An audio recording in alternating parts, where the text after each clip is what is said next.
Assalamualaikum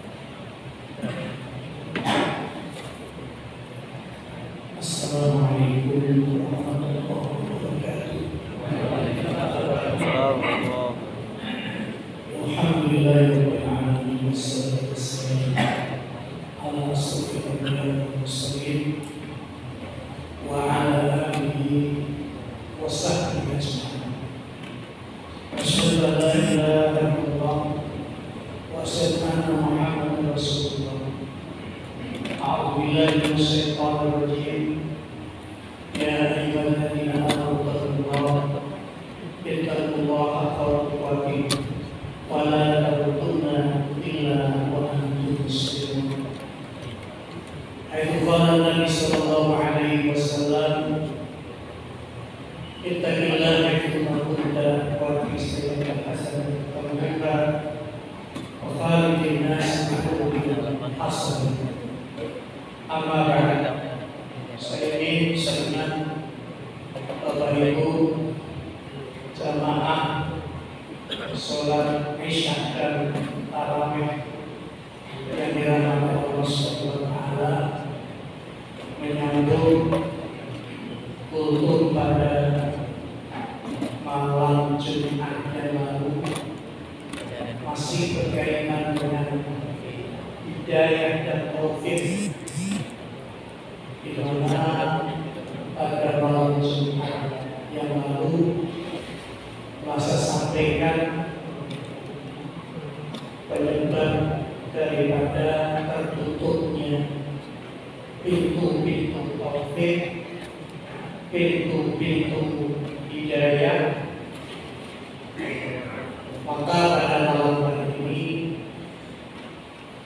saya ingin melanjutkan materinya berkaitan dengan sebab eksistensinya hidayah taufik pada diri seseorang. Karena dalam kehidupan nyata kita melihat ada orang yang hafal Quran bisa bertahan, ada sarjana tafsir Quran juga bisa murtad. Maka siapa yang bisa menjamin diri kita? Siapa yang bisa menjamin seorang muslim tetap dalam keislaman?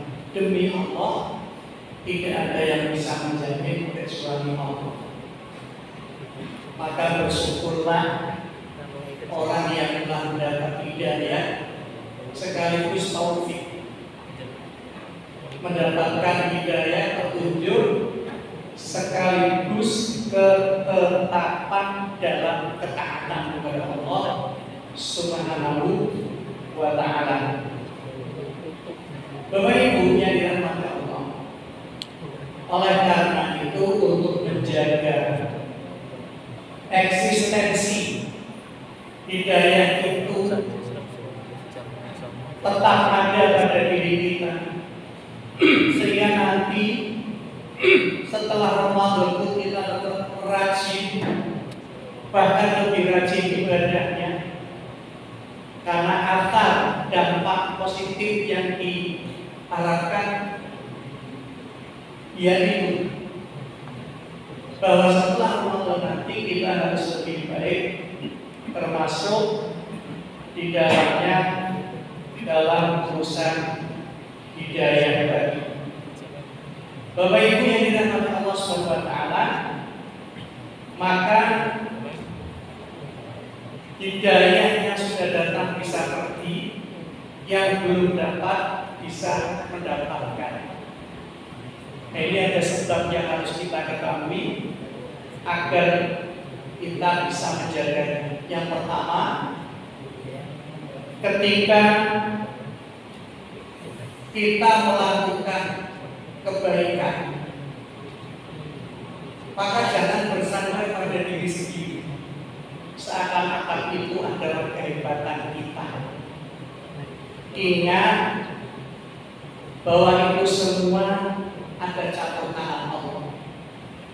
jenengan ada yang dari jauh sholat kok sampai ke sini, dari wilayah desa kok sampai ke sini, dari Budipan kok sampai ke sini. Itu karena Allah menuntut ke sini, bukan kehebatan kita. Maka sandarkan urusan ini kepada Allah Subhanahu wa Ta'ala. Demikian juga ketika kita bisa meninggalkan maksiat, meninggalkan keburukan, bukan karena kehebatan kita, tapi semua karena Allah. Maka Nabi sendiri mengajarkan doa Allahumma apa? Allahumma janganlah kasih terus. Ini sudah berapa ya? Allahumma inna nas'aluka fi'lal khairat. Ya Allah, aku minta ya Allah dimudahkan dalam mengerjakan kebaikan. Ya Allah, aku minta ya Allah agar dimudahkan dalam meninggalkan kemungkaran. Lantas cara pertangan Allah nonsen. Maka jangan buru-buru apa yang kita lakukan itu karena kehebatan kita, itu justru berdampak negatif bagi kita. Maka Nabi mengajarkan juga ayat lain. Coba diikuti biar gak ngantuk. Allahumma inni as'alukal huda wat tuqa wal 'iffah wal ghina. Coba diulangi tanpa dituntut. Kok jadi hilang suaranya? Tadi kelihatannya semangat. Ayo lagi. Allahumma inni as'alukal huda wat tuqa wal 'iffah wal ghina. Nah, doa ini punya makna begini, ya Allah, aku mohon petunjuk kepadamu. Ya, aku mohon ketakwaan. Aku mohon penjagaan dari segala keburukan dengan ifah itu tadi. Dan aku memohon kepadamu agar diberi hati yang selalu merasa cukup dengan nikmat. Maka yang pertama, sandarkan selalu kehidupan kita kepada Allah. Saat kita akan meninggalkan maksiat keburukan, sandarkan kepada Allah. Saat kita melakukan ketaatan, sandarkan kepada Allah. Supaya apa? Munculnya ujub, munculnya takabur bisa ditekan semaksimal mungkin. Sebab kalau itu tidak ditekan, kadang-kadang muncul saya ini hebat, ya. Semua itu kalau tidak karena semangat saya tidak mungkin begini dan begitu. Alhamdulillah kita. Yang kedua, selalu berpegang teguh pada agama Allah. Ya, kenapa Bapak Ibu? Karena petunjuknya ada di situ. Petunjuk Allah itu ada di agama Allah. Sehingga dikatakan walladzina tadau zadahum hudan wa atahum taqwahum. Dan orang yang selalu mengikuti petunjuk Allah tadi, maka Allah akan menambah petunjuknya. Kita sudah mendapatkan kebaikan, akan melahirkan kebaikan-kebaikan berikutnya. Ya, itu yang kedua. Jadi jangan sampai meninggalkan petunjuk agama dalam kondisi apapun. Ya, saya itu tadi kaget dikirim video dari Kudus, yang ternyata video itu isinya ceramah saya. Saya tidak tahu itu ceramah tahun berapa, di mana saya tidak ngerti. Yang kirim juga saya tanya tidak ngerti. Ternyata isinya nasihat tentang mensikapi bencana.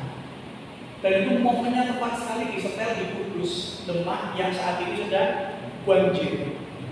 Dan tahu apa yang dilakukan masyarakat sana untuk menanggulangi banjir? Tahu kan? Sebelum menambal tanggul yang bocor, melakukan persembahan seekor kambing.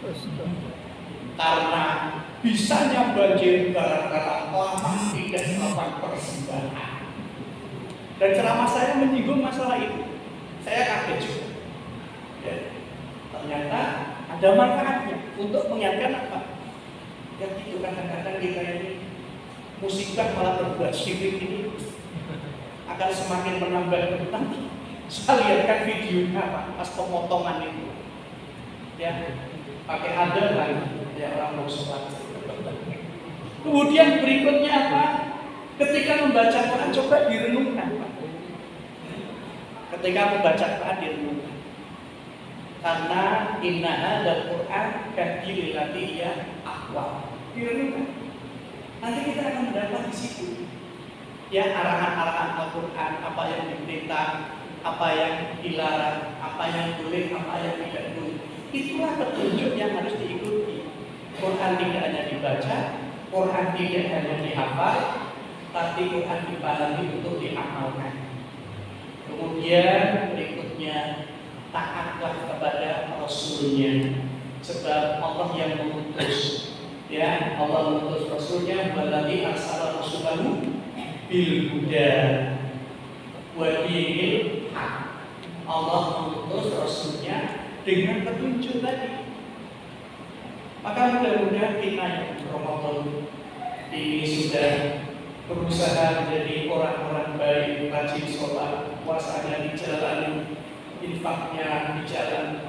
Nanti sampai dengan akhir Ramadan, sampai dengan setelah Ramadan selesai sekalipun, hal itu masih bisa kita pertahankan. Semoga hidayah dan taufik Allah tetap eksis dalam diri kita, keluarga kita, jamaah kita, dan kaum muslimin pada umumnya. Jangan lupa doa tadi dibaca setiap waktu, setiap saat. Saya ulangi lagi, Allahumma inni as'alukal huda wal tuqa wal 'iffah wal ghina. Barakallahu fikum. Demikian yang saya sampaikan, semoga ada manfaatnya, dan kita akhiri dengan buat kafaratul majlis. Anakallahu wa bihamdihi, asyhadu an la ilaha illa anta astaghfiruka wa atubu ilaik. Wassalamualaikum warahmatullahi wabarakatuh.